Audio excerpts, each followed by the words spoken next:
नमस्कार, मैं हूं अंकुर और आप देख रहे हैं सत्यहिंदी.com। आइए एक नजर डाल लेते हैं अब तक की सुर्खियों पर। कांग्रेस के पूर्व अध्यक्ष राहुल गांधी ने गुरुवार को उत्तराखंड में कांग्रेस के चुनाव प्रचार अभियान का आगाज किया। इस दौरान राहुल गांधी ने कहा कि आज लोगों को आपस में लड़ाकर देश को कमजोर किया जा रहा है। उत्तराखंड में चूंकि पूर्व व वर्तमान सैनिकों की आबादी सरकार बनाने में एक बड़ा रोल अदा करती है, इसलिए कांग्रेस ने विजय सम्मान रैली के जरिए सैनिकों को साधने की पूरी कोशिश की। राहुल गांधी ने रैली में ऐसे पूर्व सैनिकों को सम्मानित किया जो 1971 के युद्ध में लड़े थे। कांग्रेस इस मौके पर विजय दिवस भी मना रही है। कांग्रेस ने 1971 के युद्ध में क्या हुआ था इसे लोगों तक पहुंचाने के लिए कार्यक्रम भी बीते महीनों में किए हैं। राहुल गांधी ने देहरादून की रैली में कहा कि मेरी दादी इंदिरा गांधी ने इस देश के लिए अपना खून दिया। मैं उस दिन को नहीं भूल सकता जब मुझे बताया गया कि मेरी दादी को 32 गोलियां लगी हैं।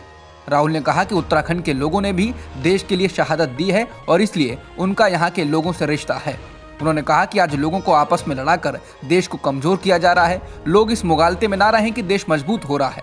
देश लड़ाकू विमानों, हथियारों से नहीं बल्कि वहाँ के लोगों की वजह से मजबूत होता है।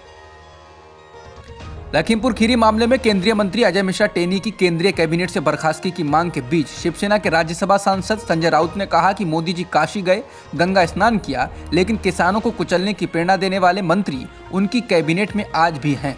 उन्होंने कहा कि विपक्ष 2 दिन से उनको बर्खास्त करने की मांग कर रहा है और अगर प्रधानमंत्री उन्हें बर्खास्त नहीं कर रहे हैं तो उनका गंगा स्नान फेल हो जाएगा।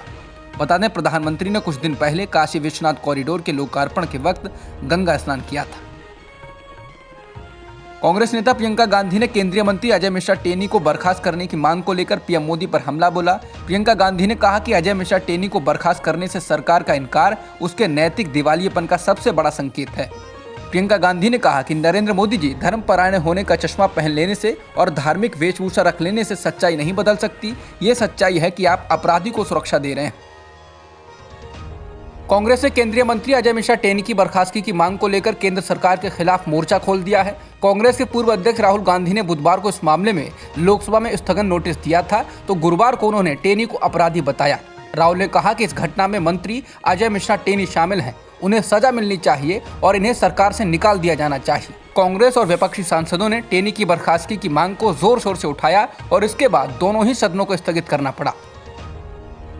केंद्रीय मंत्री अजय मिश्रा टेनी के इस्तीफे की मांग को लेकर दिल्ली से लखनऊ तक जोरदार हंगामा हो रहा है। लोकसभा और राज्यसभा में इस मुद्दे पर शोरगुल के बाद लखनऊ में कांग्रेस और सपा के नेता सड़क पर उतरे हैं। उत्तर प्रदेश कांग्रेस कमेटी के अध्यक्ष अजय कुमार लल्लू और विधायक दल की नेता आराधना मिश्रा के नेतृत्व में सड़क पर उतरे पार्टी नेताओं ने टेनी को बर्खास्त करो के नारे लगाए। उन्होंने हाथों में इस मांग को लेकर लिखे गए पोस्टर भी लिए थे। सपा कार्यकर्ताओं ने भी टेनी को केंद्र सरकार से हटाए जाने की मांग उठाई और प्रदर्शन किया। उधर लोकसभा और राज्यसभा में हंगामा हुआ। शीना बोरा हत्याकांड में आज तब सनसनी फैल गई जब उसकी मां इंद्राणी मुखर्जी ने दावा किया कि उनकी बेटी जिंदा है। इंद्राणी फिलहाल शीना बोरा की कथित हत्या के ये मुकदमे का सामना कर रही हैं और वो जेल में बंद हैं। शीना बोरा के जिंदा होने का दावा इंद्राणी मुखर्जी ने सीबीआई को एक पत्र लिखकर किया है। उस पत्र में दावा किया गया है कि एक साथी कैदी ने उन्हें बताया है कि उसने शीना को कश्मीर में जीवित देखा था। बता दें, इंद्राणी मुखर्जी 24 अप्रैल 2012 को कथित तौर पर अपनी बेटी शीना की हत्या के लिए मुकदमे का सामना कर रही हैं। उन्हें खार पुलिस ने 25 अगस्त 2015 को गिरफ्तार किया था और सितंबर 2015 से भाईखला जेल में बंद हैं। इस मामले में ही उनके पूर्व पति और स्टार इंडिया के पूर्व सीईओ पीटर मुखर्जी और संजीव खन्ना सह आरोपी हैं। पीटर को पिछले साल जमानत मिली थी। आज से बैंक कर्मचारी 2 दिनों की हड़ताल पर जा रहे हैं। वो ऐसा सार्वजनिक क्षेत्र के बैंकों के निजीकरण के विरोध में कर रहे हैं।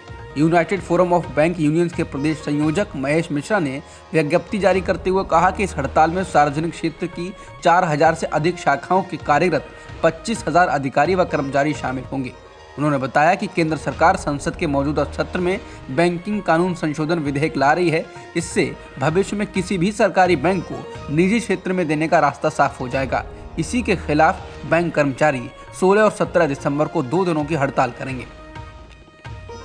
कोरोना के नए वेरिएंट ओमिक्रॉन को लेकर दुनिया भर के साथ ही भारत में भी डर का माहौल है। दिल्ली में इसके मामले बढ़ रहे हैं। दिल्ली सरकार ने कहा है कि राजधानी में ओमिक्रॉन के 4 और मामले सामने आए हैं और अब तक यहां इसके कुल 10 मामले सामने आ चुके हैं। विश्व स्वास्थ्य संगठन यानी WHO ने हाल ही में कहा है कि कोरोना का नया वेरिएंट ओमिक्रॉन बहुत तेजी से फैल रहा है और इस बात की संभावना है कि यह दुनिया के अधिकतर देशों में हो सकता है। WHO का ये कहना सही भी है, क्योंकि 24 नवंबर को दक्षिण अफ्रीका में पहला मामला मिलने के कुछ ही दिनों में ये वायरस बहुत तेजी से कई देशों तक पहुंच गया है। अब तक की खबरों में इतना ही। बाकी खबरों के लिए बने रहिए सत्यहिंदी.com के साथ। सत्य हिंदी का ऐप डाउनलोड करें गूगल प्ले स्टोर पर।